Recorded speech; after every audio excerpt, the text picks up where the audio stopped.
நாட்டினுடைய எங்களுடைய புரட்சி நாயகர், புரட்சி தங்கம், புரட்சி தலைவர் முத்துக்குமார் அவர்களுக்கு பலத்த கரகோஷம், பத்தாளிகளே பலத்த கைத்தட்டல். எங்களுடைய பாசமிகு தலைவர் அண்ணாச்சி முத்துக்குமார் அவர்களே, தமிழ்நாடு மாநில ஒருங்கிணைப்பாளர், எங்கள் போராட்ட தளபதி பாசத்துக்குரிய தம்பி அருண்குமார் அவர்களே, இளைஞரணி மாநில இளைஞரணி தலைவர் நம்முடைய அருணுக்கு ஒரு போர்வால் தம்பி ஜெயபாலன் அவர்களே, கணீர் குரலுக்கு சொந்தக்காரர் கொள்கை பரப்பு செயலாளர் நண்பர் பிரகாஷ் அவர்களே மற்றும் பழக்கடை சுரேஷ், இந்த அருமையான தமிழ்நாடு வியாபார சங்க பேரனுடைய மாநில பொதுச் செயலாளர் அவர்களே, மாநில பொருளாளர் அவர்களே, இந்த அருமையான நிகழ்ச்சிக்கு ஒரு முக்கியமான ஆளுமை குறிப்பிட போறேன். தலைவர் சொல்லியாச்சு, எல்லாரும் சொல்லியாச்சு. முக்கியமான ஆள் யார் என்றால் முன்னால் அமர்ந்திருக்கின்ற வருங்கால எம்எல்ஏக்களே. நீதாய இனிமே கொடி அரசாங்கம் ஏற்ற போற சந்தேகமே கிடையாது. இந்த படை தோற்கில் எந்த படை வெல்ல முடியும்? திருவண்ணாமலையை நாம் கொடியேற்றி வைத்திருக்கின்றோம். அரசுடைய அதிகாரங்கள் கைக்கு வர வேண்டும். 42 ஆண்டுகள் மாநில மாநாடு நடத்தியிருக்கின்றோம். ஆனால் வணிகருடைய ஒரு சில கோரிக்கைகள் தான் நிறைவேறிக்கின்றன. நாம் ஆட்சி பீடத்திலே அமர வேண்டும். யாருக்காக ஓட்டுக்காக கேட்டிருக்கலாம். ஆனால் நமக்காக, நம்முடைய வணிகர்களுக்காக, யார் நம்முடைய வணிகர்களுக்கு ஒரு பிரயோஜனம் தருகின்றார்களோ, ஒரு 5 சட்டமன்ற உறுப்பினர்கள், ஒரு எம்பி அவசியம் வேண்டும் என்றால் திருவண்ணாமலை புண்ணிய பூமி இது. இதிலே ஒரு தமிழர்களுடைய வாக்கு பலிக்கும். நிச்சயமாக நாம் கோட்டையை நோக்கி செல்வோம். வருங்கால இருக்கிற யாரும் அமைச்சரா வரலாம். அனைவருக்கு என்னுடைய வாழ்த்துக்களை சொல்லி அரசுக்கு ஒரு வேண்டுகோள் என்று சொன்னால், நீங்கள் வணிகர் நல வாரியம் என்று அமைத்திருக்கின்றீர்களே, அது எங்களுக்கு போதாது. ஒவ்வொரு மாவட்டத்திலும் வணிகர்களுக்கு நல வாரியங்களை நீங்க அமைக்க வேண்டும். எப்படி கலெக்டர் மக்கள் குறைவுக்கு நாள் என்று வார வாரம் அணுகின்ற போல மாதங்கள் ஒரு தடவை வணிகர்களை அழைத்து, ஏனென்றால் இந்த அரசாங்கத்திற்கு பணத்தை அள்ளி தருகின்றனர். நாம போய் கையெழுத்து பிச்சை கேட்கிறோம். எங்களுக்கு அந்த வரியை தீண்டாயே, இந்த வரியை தீண்டாயே, இதை குறை அதை குறை என்று கைகட்டி பிச்சை கேட்கின்றோம். நம்முடைய குரல் சட்டமன்றத்திலே ஒலிக்க வேண்டும். இந்த மாநாடு அதற்கு ஒரு வெற்றி மாநாடாக, அதிகாரத்தை நோக்கி செல்கின்ற மாநாடாக இது அமைய வேண்டும். அமையும் என்று சொன்னால் ஒரு அருமையான கைத்தட்டலை கொடுங்கள். நிச்சயமாக முடியும்.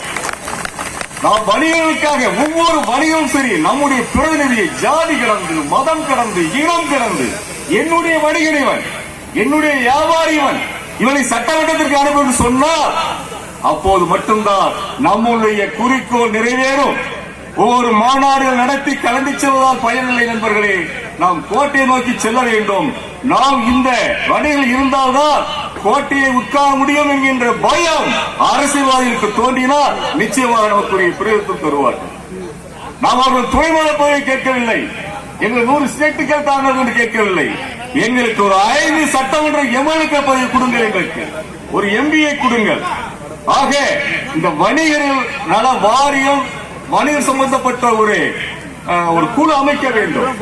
அந்த குழுவுடைய நோக்கம் வணிகருடைய பிள்ளைகளுக்கு அதனுடைய வலிந்த ரொம்ப எளிமையான வரிகளுடைய படிப்பு செலவுகளை அது ஏற்றுக்கொள்ள வேண்டும். அதனுடைய படிப்பு செலவுகளை அரசு ஏற்றுக்கொள்ள வேண்டும். அந்த ஏழை எளிய வணிகனுக்கு ஒரு பஸ், இலவச பஸ் பாஸ் தரணும். என்னென்ன யாருக்கா கொடுக்கீங்க ஐயா? காலை 5 மணி ராத்திரி 12 மணி வரைக்கும் அல்லாதான ஒரு வியாபாரி. குறிப்பாக அரசுக்கு சொல்வது, இந்த ஆன்லைன் வர்த்தகத்தை தடை செய்யுங்க. எங்க பார்த்தாலும் சரி, அண்ணாச்சி கடை, அண்ணாச்சி கடை, நம்ம கடைன்றாங்க இல்லையா? 5 மணிக்கு முடிக்கிறான், ராத்திரி தூங்கும் மணி 12 ஆகுது. ஒரு அவசரத்துக்கு தலைவலியா, அண்ணாச்சி மாத்திரை வாங்கிட்டு வா. ராத்திரி 12 மணிக்கு நீ கதவை தட்டினால் கூட தயங்காமல், அக்கா மாத்திரையா வேணும் எடுத்துக் கொடுக்கிற அந்த வணிகன், அவனை நீ புறக்கணிக்கலாமா? ஆக அரசுக்கு வரி கட்டி கட்டி ஓய்ந்து போன அந்த வணிக குடும்பம் அவருடைய வாழ்வாதாரம் மேலோங்க வேண்டும். அது மட்டுமல்ல, எளிய வணிகருடைய பெண்களுடைய திருமணத்திற்கு அரசு உதவி செய்ய வேண்டும். வணிகருடைய பிள்ளைகளுக்கு வேலை வாய்ப்பு முன்னுரிமை தர வேண்டும். ஏனென்றால் ஒரு அருமையான செய்தி இங்கே நான் பதிவு செய்ய ஆசைப்படுகின்றேன். தமிழக அரசிலே அரசு ஊழியராக வேலை பார்க்கின்றவர்கள் 2,12,300 பேர். ஆனால் நம்முடைய வணிகர், நம்முடைய அண்ணாச்சி கடையில், நம்முடைய வணிகர் கடையில் 52,42,100 பேர் பணியாற்றார்களே. அரசை விட நாம் பெரியவர்கள் ஐயா, அரசை விட நாம் தான் பெரியவர்கள். ஏன் அவர்களுக்கு பிச்சை கேட்கின்றீர்கள்?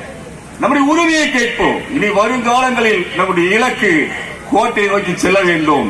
அதற்காக தேவையான ஆலோசனைகளை நம்முடைய மாநில தலைவர் அண்ணாச்சி முத்துக்குமார் அவர்களும் சரி, வணிக போராளி தளபதி அருண்குமார் அவர்களும் தர வேண்டும் என்ற நேரத்தில் சொல்ல ஆசைப்படுகின்றேன். குறிப்பாக தமிழகத்திலே டாஸ்மாக் கடையை மூட வேண்டும். டாஸ்மாக் கடையை படிப்படியாக மூடிவிட்டு கள்ளு கடையை அரசு கல்லை இறைப்பதற்கு அனுமதி தர வேண்டும். இதை தீர்மானம் போட வேண்டும் என்று பாசத்துக்குரிய தலைவரிடம் என்னுடைய கடலூர் மாவட்டத்தின் சார்பாக வேண்டுகின்றேன். கல்லை அரசு கல்கடையை திறக்க அனுமதிக்க வேண்டும். சாராயம் பெருக்கெடுத்து ஓடுகின்றது. பனை தொழிலாளிகள் என்று அவருடைய வாழ்வாதாரத்தை இழந்து தவிக்கின்றார்கள். நம்முடைய தமிழ்நாடு வியாபார சங்கத்துடைய நோக்கம் பனைமுறை தொழிலாளிகளை பாதுகாக்க வேண்டும். கள்ளுக்கடை திறக்க வேண்டும். அரசுக்கு இன்னொரு வேண்டுகோள், குட்கா பொருட்களை தடை செய்கிறீர்களே, குட்கா பொருட்களை தடை செய்கிறீர்களே, அந்த அயல் நாட்டு குளிர்பானங்களை தடை செய்கிறீர்களா? அது உடல்நலத்திற்கு எவ்வளவு கேடு, அதை இந்த அரசு தடை செய்ய வேண்டும் என்று சொல்வதிலே நான் மகிழ்ச்சி அடைகின்றேன். ரஜினியுடைய படத்தை நீ எல்லாம் பார்த்திருப்பீங்க. படையப்பா செல்வன் ஐயா, குருநாதர் ஐயா, படையப்பா எல்லாரும் பார்த்திருப்பீங்க. எங்களின் படையப்பா அருண்குமார், கைத்தட்டோம். எங்களுடைய படையப்பா அருண்குமார். அருண்குமார், நாங்கள் உங்கள் படையப்பா. அருண்குமார், நாங்கள் உங்கள் படை. உன் பின்னால் ஜெயபால் பிரகாஷ், ஆயிரக்கணக்கான தோழர் இருக்கிறார். உன் அண்ணன் பக்கத்திலே நான் இருக்கின்றேன். சென்னையிலே கோட்டையிலே கொடியை ஏற்றாமல் விடுவதே இல்லை. நிச்சயமாக ஏற்றுவோம். அந்த நம்பிக்கை எனக்கு இருக்கின்றது. வாழ்க சுதேசி வணிகம், வாழ்க சுதேசி வணிகம், வாழ்க சுதேசி வணிகம். வருங்கால எம்எல்ஏக்களே, வருங்கால எம்பிக்களே, வருங்கால அமைச்சர் பெருமக்களே, வாழ்த்தலை கூறி விடைபெறுகின்றேன். நன்றி, வணக்கம். பேச்சாளர் அண்ணன் முத்துக்குமாரன் அவர்களுக்கு எங்களுடைய பெருமதிப்பிற்குரிய பொருளாளர் திரு பொன்னுசாமி அவர்கள் சால்வை அளித்தார்.